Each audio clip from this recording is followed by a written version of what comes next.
ang pinakamataas na pagpupuri, pagdakila, pagsamba, pagluluhati at pagpaparangal ay para lamang po sa ating dakilang Diyos na buhay. Praise the Lord. Hallelujah. Glory, glory to God. At patuloy po nating inaalala ang mga turo't aral ng ating beloved parents in the Lord, sa ating beloved children, sa ating mga beloved preachers, sa ating mga webcast viewers, sa ating mga bisita kung meron man. Welcome na welcome po kayo sa gawain ng ating mahal na Panginoon. Praise the Lord. Hallelujah. Glory to God. At ako'y sa puso nagpapasalamat muli Diyos sa hapong ito na tayo pibinigyan ng pagkakataon upang pasalamatan ang mga pagpapala ng ating mahal na Panginoon. Mula nang ako'y makakilala sa ministeryong ito. Praise the Lord. Para po sa ating mga baguhan, alam niyo po nung wala pa ako sa ating banal na gawain, isa po akong kabataan na punong-puno po ng bisyo. Sa murang edad po, minimahal, ako pinatutong uminom ng alak, manigarilyo, gumamit ng ipinagbabawal na gamot. At nung araw din po, minimahal, ako po'y isang problema po ng barangay, problema ng kapulisan, problema ng tahanan, problema ng paaralan. Dahil nung araw nga po, minimahal, ako po yung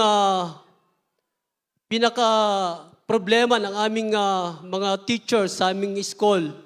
Dahil nga po tayo po numero 1 sa absenteeism, skipper, cutting classes.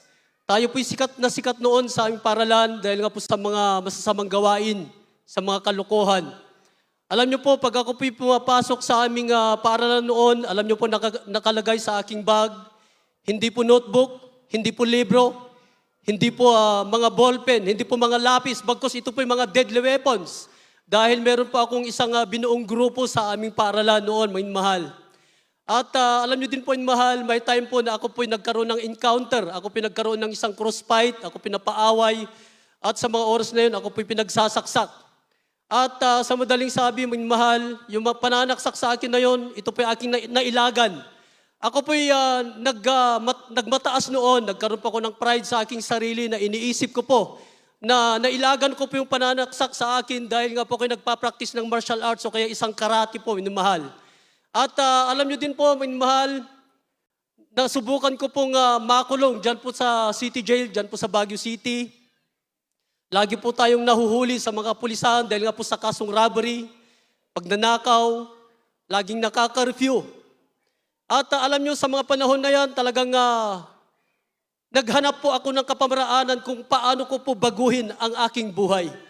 At alam nyo po, ako po'y pumasok sa iba't ibang pananampalataya, iba't ibang mga sekta, iba't ibang mga relihiyon, iba't ibang mga denominasyon, mahal.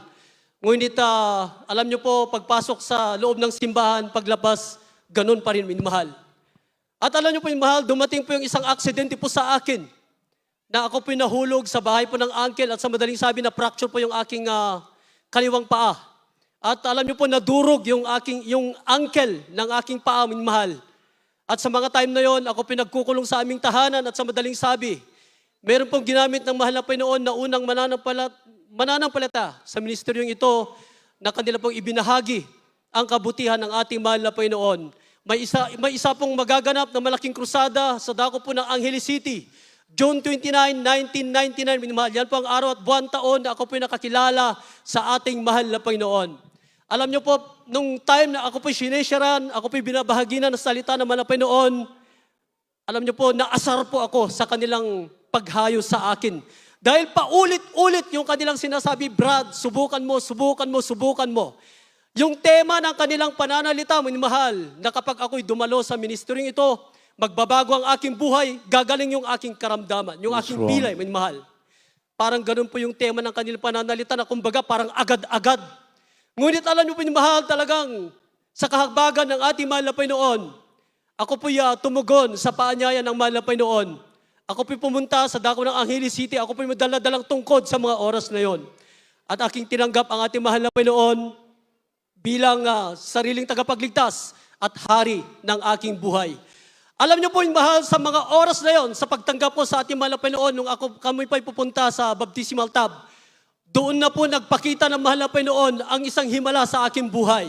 Dahil alam niyo po yung mahal, nung ilulublob ko po yung aking kaliwang paa doon sa tub, pagdampi po ng aking kaliwang paa doon po sa tubig, para pong nakuryente, may pumitik na parang kunting voltahe, umakyat sa aking katawan, at para akong binuhusan ng malamig na tubig. At hindi ko po alam kung ano po yun, minamahal. Praise the Lord. Hallelujah. Glory, glory to God. At alam niyo po, minamahal, sa mga oras na yon, ako po binigyan naman ng Panginoon ng gradual healing, minamahal. Praise the Lord. Hallelujah. Glory, glory to God. Praise the Lord. At alam niyo po, sa aking pagpapatuloy sa paglilingkod sa ating mahal na Panginoon, yung focus ng aking prayer, sabi ko sa mahal na Panginoon, totally ihil mo na po yung aking kaliwang paa upang ako po yung komportable na magpuri sa iyo. Ngunit iba po ang kaisipan ng ating mahal na Panginoon dahil alam niyo po, ang instant na tinanggal ng ating mahal na Panginoon, yung aking pag-inom ng alak, yung aking paninigarilyo, yung aking paggamit ng pinagbabawal na gamot, yan po yung instant na pinagaling ng ating mahal na Panginoon. Praise the Lord. Hallelujah. Glory, glory to God.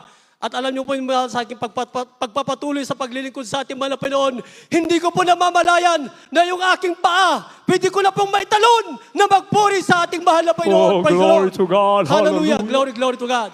At alam niyo po yung mahal, sa paglipas ng araw, buwan, taon, sabi ng aking mga teacher, sabi ng aking mga classmates, kunwari lang si Cesar Dacuyan na yan, paglipas ng taon, paglipas ng buwan, babalik din yung kanyang mga kalokohan, babalik din yung kanyang mga bisyo. Ngunit alam niyo, minamahal, lumipas na ang taon, praise the Lord, nakita nila kung paano kumilos ang ating mahal na Panginoon sa aking buhay.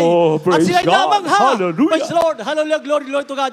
Kahit alam niyo yung mahal, praise the Lord, sa aking paglilingkod, pagpapatuloy sa ating mahal na Panginoon, pag ako'y pumapasok na po sa aming paralan, ang nakalagay na po sa aking bag, hindi na po deadly weapon, pagkus ang banal na kasulatan, ang salita ng ating mahal na Panginoon. Praise the Lord. At alam niyo din po yung mahal, marami akong mga classmates, mga kamag-aral, may kanya-kanyang relihiyon, may kanya-kanyang pananampalataya. Ngunit alam nyo, kaiba ang gawain ng Jesus Miracle Crusade. Yes, Bakit? May mahal, praise the Lord, imagine that. Pagkatapos ng aming flag ceremony, ang sabi ng mga teacher, Mr. Dacuyan, before we may enter in our classroom, you may come forward, you may lead the prayer, you may lead the doxology song. Praise the Lord. Hallelujah. Hallelujah. Glory, glory to God. Ganyan kabuti ang ating mahal na Panginoon. Amen. Praise the Lord. Hallelujah. Alam niyo po, mahal, praise the Lord, hindi lang po sa mga bagay na yan, tayo pinagpala ng ating mahal na Panginoon. Alam niyo po, bilang isang driver, nasubukan ko po makabangga ng tao. Nasubukan ko po makabangga ng sasakyan. Nasubukan ko pang sumagi ng sasakyan, sports car. Imagine that, may mahal. Alam niyo po, pag sports car, kunting galos lang yan. 1,000 ang aabutin mo.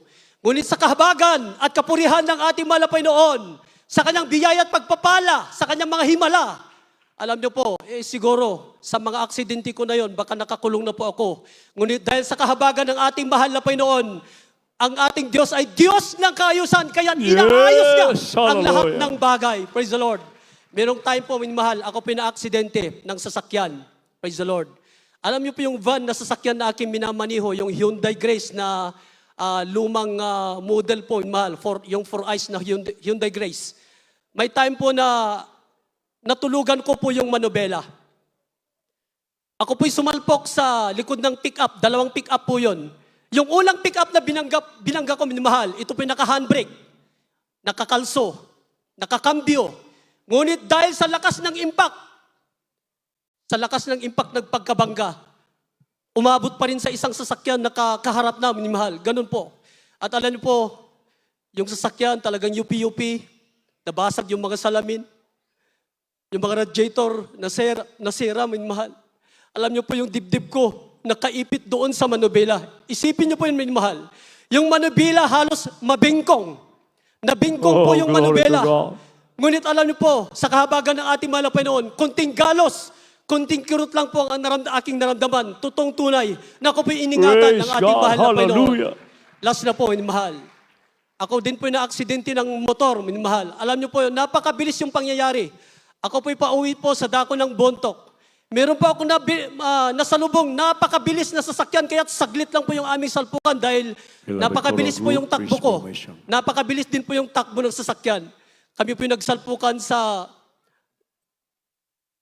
gitna ng kalsada. Alam niyo po yung mahal, hindi ko po namalayan kung paano po ako humiwalay sa aking motor.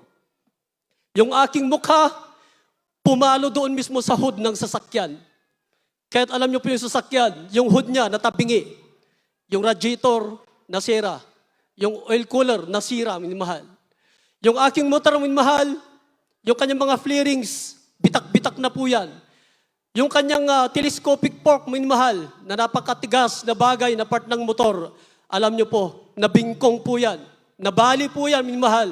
Ngunit sa kahabagan ng ating mahal na Panginoon, kung hindi po totoo ang Diyos sa ministeryong ito, isang tiyak na bagay, ako na siguro yung nilalamayan sa mga oras na yun. Oh, Ngunit dahil sa hallelujah. totoo ang ating Diyos na pinaglilingkuran sa Yes, ministeryong ito, hallelujah. ako po'y kanyang iningatan, ako po'y iniligtas sa aksidente yun, Praise may God. mahal. Praise the Lord. Isipin nyo, may mahal, sa aksidente yun. Isang major accident na tinatawag, may mahal. Nung ako po'y tinakbo sa hospital, minamahal, dyan po sa BGH, Trinidad, may mahal. Alam niyo po, sinalang po ako sa X-ray. Sinalang po ako sa CT scan. Paglapit ng doktor, sabi niya, Mr. Dakuyan, mamayang hapon, pwede ka nang umuwi. Oh, Negative lahat glory ng to mga God. result ng mga Hallelujah. CT scan mo. Negative yung mga result ng mga X-ray mo. Kahit alam niyo po yung mahal, napakabuti ang maglingkod sa ating mahal na Panginoon. Wala pong kalugihan That's right. ang maglingkod sa ating mahal na Panginoon. Alam niyo po yung mahal, hindi po kasyang 1 oras, 2 oras upang pasalamatan ang ating mahal na Panginoon. Praise the Lord. Hanggang dito na lang po ang lahat ng kapurihan, pasasalamat ay tanging sa ating mahal na Panginoon. Praise the Lord. Hallelujah.